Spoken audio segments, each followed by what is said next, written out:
Marcos, boa tarde. Boa tarde. Queria que você falasse para a gente sobre a relação da doutrina do sacerdócio de todos os crentes e a missão da igreja. Ok.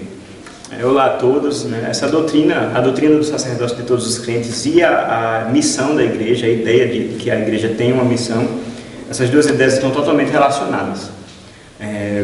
Historicamente, essa doutrina, a doutrina do sacerdócio dos crentes, podemos dizer que ela é uma das bandeiras fundamentais da fé reformada, junto da justificação pela fé somente, junto da suficiência das Escrituras. Podemos dizer que essa doutrina é também um dos pilares da reforma protestante do século XVI. Infelizmente, essa doutrina tem sido historicamente interpretada apenas no seu aspecto mais sistemático, o que diz assim que o crente, por estar unido a Cristo, por ter sido justificado, ele goza de uma posição privilegiada diante de Deus. Ele está diante da face de Deus, a sua vida é vivida diante de Deus, e ele não precisa, por causa disso, de mediadores humanos.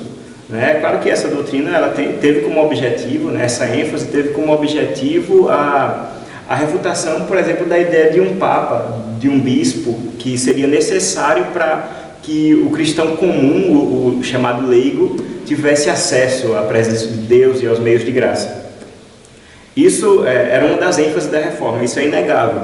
O que não pode ser deixado de lado é também uma ênfase missionária dessa doutrina, porque enquanto nós entendemos que o crente como sacerdote está diante da face de Deus, entendemos que o sacerdote também ele está diante de um povo pecador, como no Antigo Testamento. O sacerdote era esse mediador, que fazia essa mediação entre a presença de Deus e todo o povo.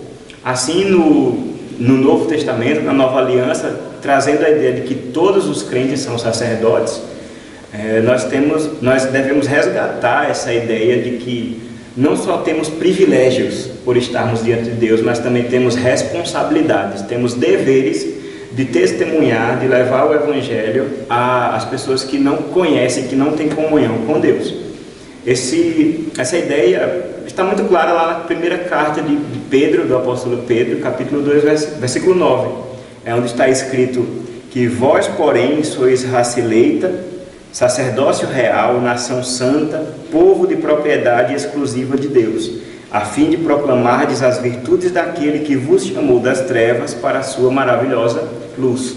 Nós vemos aqui que todos esses títulos, povo de propriedade exclusiva de Deus, nação santa e o sacerdócio real, todas essas designações que antes pertenciam a Israel e agora pertencem à igreja do Novo Testamento, todas elas têm um propósito aqui nesse versículo, que é proclamar as virtudes de Deus, proclamar as virtudes do Evangelho, a boa nova de que existe salvação em Cristo Jesus.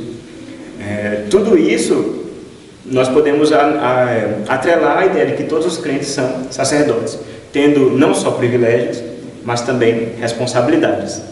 Isso é um golpe, podemos dizer assim, tanto no clericalismo, na ideia de que os pastores e os líderes ordenados da igreja, eles gozam dessa posição privilegiada, enquanto os crentes comuns, eles estão num segundo plano. Isso traz uma responsabilização de todo crente. Todo crente tem essa responsabilidade de ser testemunha de Jesus Cristo. E é também um golpe no individualismo. Muitos pensam que essa doutrina ela é uma porta aberta para o individualismo, a ponto que eu posso dizer, já que eu sou sacerdote diante de Deus, eu não preciso de igreja, eu não preciso de pastor, eu não preciso de líderes, não preciso de irmãos. Essa implicação não pertence à doutrina reformada do sacerdócio de todos os crentes. É um desvio, é uma deturpação. Porque o bom entendimento do sacerdócio de todo crente localiza o crente como um responsável para testemunhar o Evangelho. É por isso que nós podemos dizer que essa doutrina ela tem tudo a ver com a missão da igreja e com a tarefa de evangelização.